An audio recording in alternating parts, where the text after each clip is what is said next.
दिन है नतीजों के लिए, वहीं से शुरुआत करते हैं। वैसे अहम हफ्ता है नतीजों के लिए। आज एचडीएफसी और एनटीपीसी निफ्टी में से यहाँ पर नतीजे आएंगे। वहीं वायदा कारोबार में Escorts, Zee Entertainment, Ramco cement, Cadila healthcare, PNB और बंधन बैंक पर नजर रहेगी और ढेर सारे कैश के भी नतीजे आएंगे।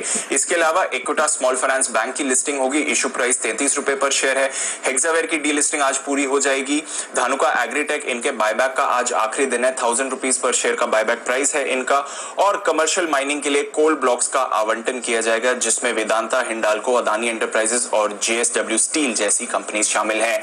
कुछ पोस्ट मार्केट रिजल्ट्स की बात करें तो रिलायंस इंडस्ट्रीज यहाँ पर स्टेबल इनके नतीजे रहे, थोड़े मिले जुले आप कह सकते हैं। आय और मुनाफा उम्मीद से बेहतर था, पर मार्जिन और जीआरएम्स अनुमान से कम रहे।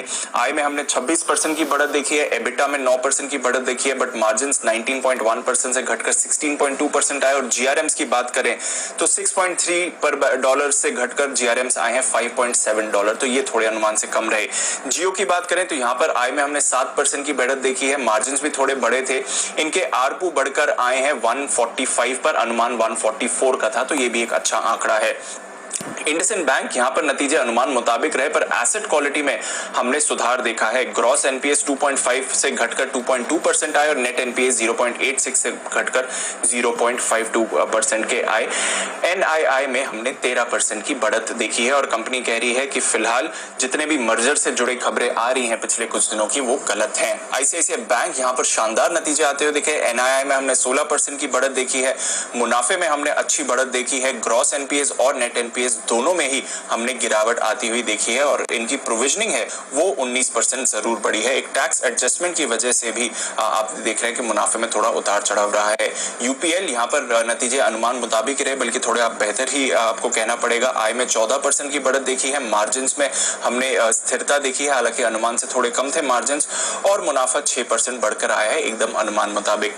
मैक्स फाइनेंशियल यहाँ पर काफी मजबूत नतीजे रहे। आय में 50% की आपने बढ़त आती हुई देखी है। एबिटा में हमने 32% की बढ़त देखी है, बट मुनाफा 48% गिरकर आया है। आईडीएफसी बैंक कैश में से यहाँ पर अच्छे नतीजे आपने आते हुए देखे। एनआई मजबूत रही, ग्रॉस और नेट एनपीएस दोनों में गिरावट रही। और फाइनली जस्ट डायल नतीजों के हिसाब से काफी कमजोर नतीजे रहे। अनुमान था अच्छे नतीजों का, पर 31% आय गिरकर आई है। एबिटा 33% गिरा है। मार्जिन में हमने थोड़ा कॉन्ट्रैक्शन देखा और मुनाफे में लगभग 38% की गिरावट है।